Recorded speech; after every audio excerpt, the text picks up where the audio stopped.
कह दीजिए एग्जाम से कि मिट जाऊं तेरी धमक से मैं वो साज नहीं, और छोड़ दूं डर के मैदान मैं वो बाज नहीं। सभी साथियों का इंतजार रहेगा लाइव क्लास।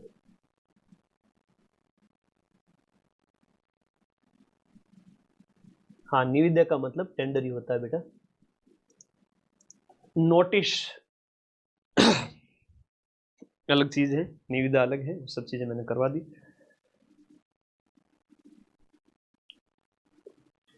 अब बस लास्ट के 15 मिनट और है। इंग्लिश में टेंस का कुछ फॉर्मूलेज वगैरह मैं लेके आया हूँ।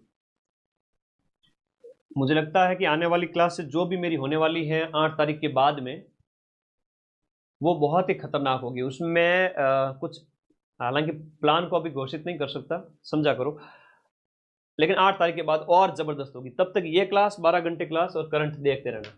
देखो टेंस आएगा आपके, tense identify the tense in the sentence given below.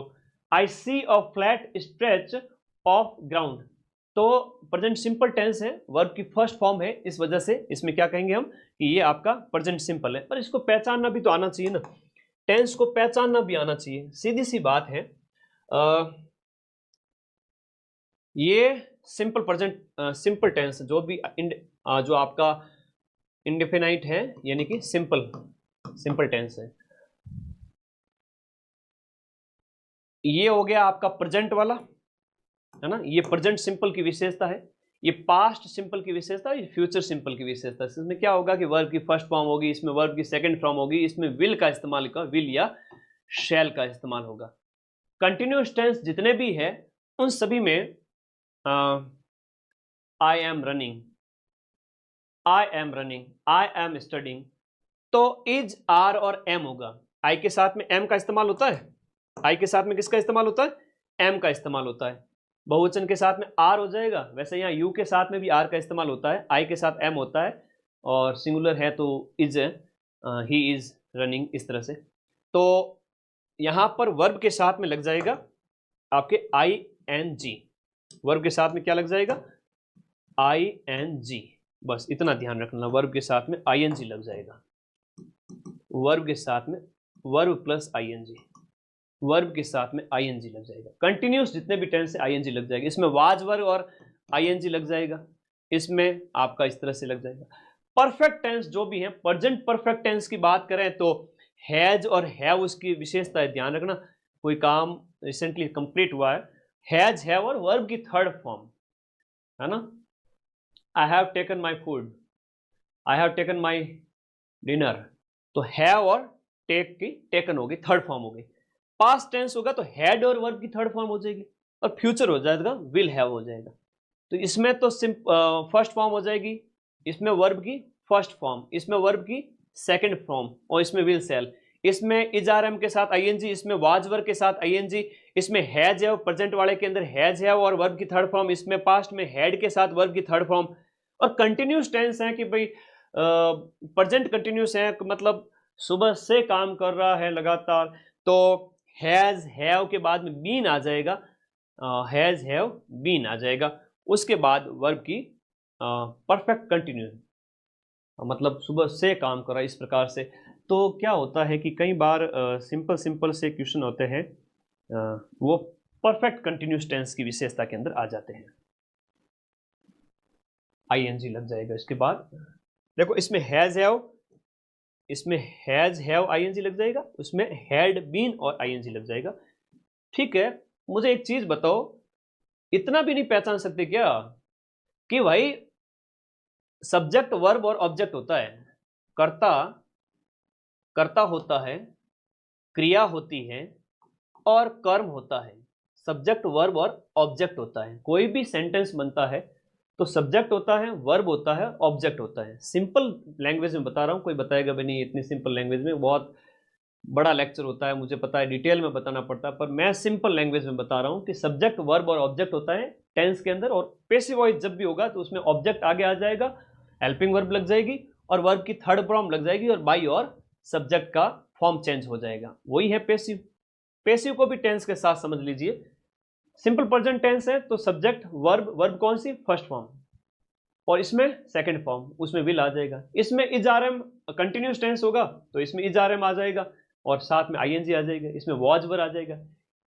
Present perfect है तो हैज हैव और वर्ब की थर्ड फॉर्म हो जाएगी। पास्ट परफेक्ट है तो हैड प्लस वर्ब की थर्ड फॉर्म हो जाएगी। और विल हैव वाले तो फ्यूचर वाले थोड़े कम ही उदाहरण आते हैं, विल हैव और थर्ड हो जाएगा, उसको छोड़ो। मैन ये समझो प्रेजेंट वाले पास्ट वाले। और प्रेजेंट परफेक्ट कंटिन्यू है तो हैज हैव बीन और वर्ब की थर्ड वर्ब की साथ आईएनजी।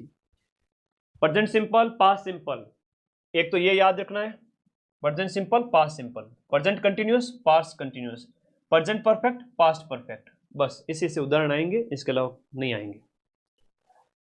वर्ब की first form second form, continuous में helping verb plus ING, was verb plus ING, क्योंकि पास्ट में जा चुका है तो वॉज वर्ब आएगा। इसमें हैज है, इसमें हैड है। आई बात समझ में ना, लो स्क्रीनशॉट, बात ना आवे तो वैसे इंग्लिश तुम लोगों को आज पहली बार बताई है, कैसी लगी ये बताओ पहले, मजा आया? हाँ, हमारे एक मैडम हुआ करते थे, छोटे थे बचपन में, तब बड़े प्यार से मुझे अपना भाई बोलते थे। वो बहुत कम उम्र में ही आ गए थे, जब I think I was just 6, मैं 8-1 साल का रहा होऊंगा। तो मैडम है वो 20-22 साल के रहे होंगे उस समय। तो मुझे बड़ा, मैं क्लास में सबसे ब्रिलियंट उस समय का, हाँ हो सकता है कि गांव में स्कूल में सरकारी विद्यालय में, तो मुझे बड़ा प्यार करते थे वो मैडम, है ना, बहुत, मतलब मुझे किसी भी क्लास में ले जाके खड़ा कर देते थे, बोलते कि भाई तुम है मेरा मदन भाई है, वो बोलेगा अंग्रेजी की, मुझे कई सारी चीज़ें सिखाते थे। और गुरुओं का प्यार मिलना अपने आप में वाकई में, आशीर्वाद मिल जाए तो लाइफ सेट हो जाती है। तो वो एक नींव थोड़ी अच्छी रही, तो उस वजह से इंग्लिश में कभी दिक्कत नहीं आई, ये चीज़ है। ठीक है, ओके ओके। और मुझे उन गुरुओं ने आशीर्वाद दिया था बचपन में, ये एक दिन बड़ा नाम करेगा, कि देखना हमको बड़ी गाड़ी में लेके आएगा, हमको भी बिठाएगा। तो उनकी वाणी सच साबित हो रही है पूरी। तो ये सब गुरुओं का और माता पिता का और परमेश्वर का आशीर्वाद होता है कि आप जीवन में सक्सेस पाते हो। तो बाकी मैं रवि सर की भी क्लास लगाऊंगा, ये नहीं है कि मैं रवि सर की क्लास नहीं लगाऊंगा, रवि सर की क्लास लगाऊंगा, ब्रजवासी सर की क्लास लगाऊंगा, साइंस वाले टीचर्स की भी क्लास लगाऊंगा, गणित की भी क्लास लगाऊंगा, एक 4 क्लासें वो भी आएगी। लेकिन मेरा फर्ज था कि मैं सिंपल लैंग्वेज में तुम्हें समझा दूं कि भाई 4th ग्रेड में इससे ज्यादा नहीं करना है। ठीक है, बस यही होता है। I have often criticized the standard of cleanliness in the trains of India. I have often, देखो have आ रहा है और वर्ब की थर्ड फॉर्म आ रही है, प्रेजेंट का परफेक्ट टेंस है।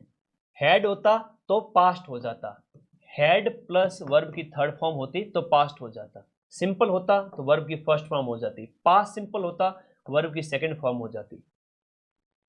I am feeling tense and my head is aching. I am feeling tense, मैं तनाव महसूस कर रहा हूं। Am feeling, I am feeling, verb की फर्स्ट फॉर्म के साथ आईएनजी है, प्रेजेंट कंटिन्यूस है, प्रेजेंट कंटिन्यूस है। सिंपल सिंपल बातें हैं। अंग्रेजी से मेरे बच्चे डरे नहीं, ठीक है, अंग्रेजी में मेरे बच्चे डरे नहीं। गणित का थोड़ा है तो उसकी थोड़ी अभी प्रैक्टिस करनी है। मैं अशोक सर की जल्दी क्लास लगाऊंगा। मैंने गणित को छोड़ के सारे सब्जेक्ट के बारे में आप लोगों को डिस्कस किया है। ठीक है, अब कोई दिक्कत नहीं, ओके। अगला देखिएगा, it was very cold that night. Was तो पास्ट सिंपल है, वॉज है तो पास्ट है, भूतकाल जो बीत चुका है। आई वॉज लुकिंग, वॉज के साथ में is are am, was were, ये मतलब इज आर एम है तो आपके प्रेजेंट टेंस के अंदर है, वॉज वर है तो आप पास्ट के अंदर है, तो पास्ट कंटिन्यूस टेंस की बात हो रही है। आई हैव नोटिस्ड, हैव के साथ थर्ड फॉर्म है तो प्रेजेंट परफेक्ट हो गया। इस तरह से याद रखना है। अब यहां पर क्या करना है कि select the voice in the sentence given below, selecting the correct alternative. अब इसमें एक्टिव पैसिव की बात हो रही है। एक्टिव पैसिव में क्या होता है, हम जब भी बात करते हैं, सिंपल सी बात बताऊंगा, मैं कोई बड़ी बड़ी बात नहीं करूंगा, ठीक है, यहां है ना बहुत ऐसी चीजें कि तुम लोग फंस जाओ, ऐसी कोई बात नहीं करूंगा, बड़ी सिंपल सी बात है। एक्टिव पैसिव के अंदर क्या होता है आपका ऑब्जेक्ट पहले आ जाएगा, ऑब्जेक्ट प्लस वो जो आपकी हेल्पिंग वर्ब हो जाएगी, चाहे आपके इजारम वगैरह हो गई, और प्लस वर्ब की थर्ड फॉर्म हो जाएगी, प्लस बाई हो जाएगा, और प्लस सब्जेक्ट हो जाएगा। तो ये फॉर्मूला रहता है। अब हेल्पिंग वर्ब जो है आपकी प्रेजेंट टेंस है तो वो अलग है, पास्ट टेंस है तो अलग है।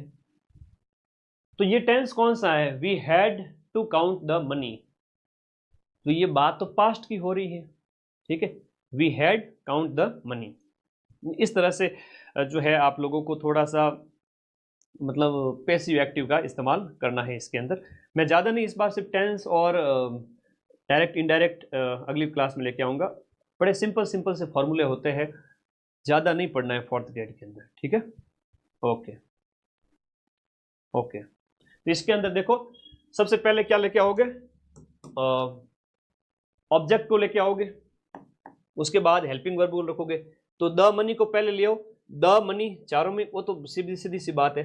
The money had to be counted, the money had to be counted, ये नहीं होंगे, हैड बीन नहीं होगा, वाज नहीं होगा, हैड टू बी होगा, ठीक है। तो इस प्रकार से अब ये स्ट्रक्चर है आपका इसका एक्टिव वॉइस पैसिव वॉइस का, ठीक है। अब इसके अलावा भी और भी कई सारी बातें हैं, तो वो मैं इंग्लिश की अगली क्लास के अंदर और अच्छे से बताऊंगा। आज टेंस और एक्टिव पैसिव इनकी बात की, और भी बहुत सारी चीज़ें हैं इंग्लिश के अंदर, लेकिन उसके लिए मैं अलग से सिंपल सिंपल चीज़ें जो तुम्हें बता सकता हूँ। बाकी रवि सर इंग्लिश के ज्ञाता, उनकी क्लास लगाऊंगा अलग से, ठीक है। तो भाई एक्टिव में क्या होता है, पैसिव में क्या होता है? एक्टिव वॉइस मतलब सिंपल सेंटेंस है, तो देखो सब्जेक्ट है, वर्ब है, ऑब्जेक्ट है, ठीक है। और पैसिव वॉइस जब भी होता है तो ऑब्जेक्ट पहले नंबर पे आ जाता है, फिर हेल्पिंग वर्ब आ जाती है, फिर वर्ब की थर्ड फॉर्म आ जाती है, फिर बाई हो जाता है, और फिर आपका सब्जेक्ट है वो इस तरह से चेंज हो गया, सी का हर हो गया। तो धन्यवाद, टेक केयर।